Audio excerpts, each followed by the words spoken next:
Oui, bonjour. En référence au site missionnaire de la Divine Volonté, je vous présente un extrait de l'Évangile et un extrait du Livre du ciel.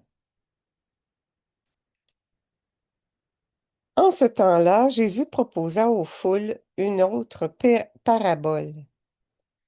Le royaume des cieux est comparable à une graine de moutarde qu'un homme a prise et qu'il a semée dans son champ. C'est la plus petite de toutes les semences, mais quand elle a poussé, elle dépasse les autres plantes potagères et devient un arbre, si bien que les oiseaux du ciel viennent et font leur nid dans ses branches. Il leur dit une autre parabole.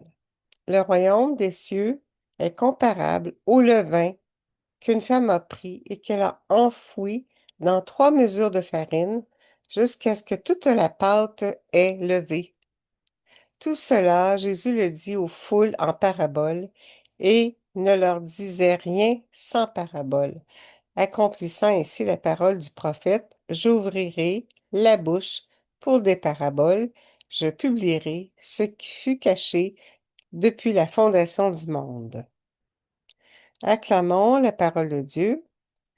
Louange à toi, Seigneur Jésus.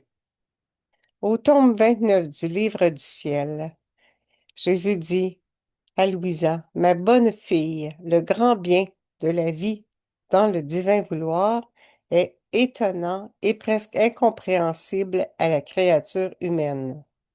Tu dois savoir que tout ce que l'on fait de bien et de saint dans ma divine volonté n'est rien d'autre qu'une semence qui germe dans le champ de l'âme pour donner une lumière divine et former un commencement qui n'aura pas de fin.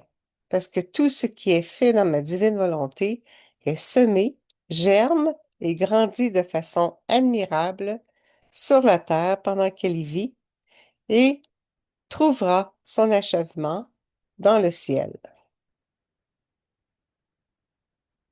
Le développement ultime, la variété de beauté, les tons, les teintes, les plus belles seront données dans le pays céleste, de sorte que chaque acte accompli sur terre aura sa place dans le séjour céleste.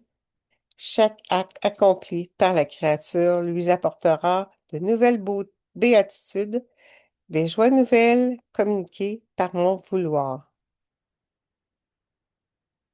Mon divin fiat ne dit jamais à la créature que c'est suffisant. Il veut la faire grandir en sainteté, en grâce, en beauté, jusqu'à son dernier souffle de vie ici-bas. Et il se réserve par conséquent le dernier coup de pinceau et l'accomplissement de son triomphe complet dans les célestes régions.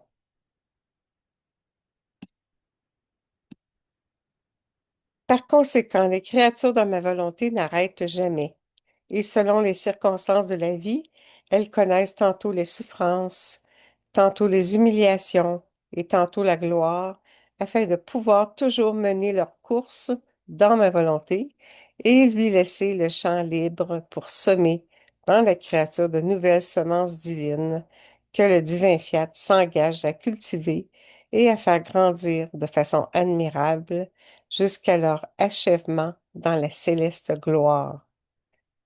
C'est pourquoi rien ne commence au ciel, mais tout commence sur terre et c'est le ciel qui l'achève. Prions. La vie dans le divin vouloir fait en sorte que tout ce que je fais de bien et de saint dans ta divine volonté est une semence qui germe dans mon âme. Celle-ci donne une lumière divine et forme un commencement éternel. Ainsi tout germe de façon admirable sur terre et trouvera son achèvement au ciel avec des teintes, beauté et tons célestes. J'accueille au nom de tous cet enseignement divin. Je le fais mien pour donner à notre Père remerciements, louanges et gloire, pardon pour nos ingratitudes incalculables. Que l'accueil de cette connaissance dans mon cœur apporte un baume à ton divin cœur. Je t'aime, Fiat. Oui, au nom de tous. Merci. Au revoir.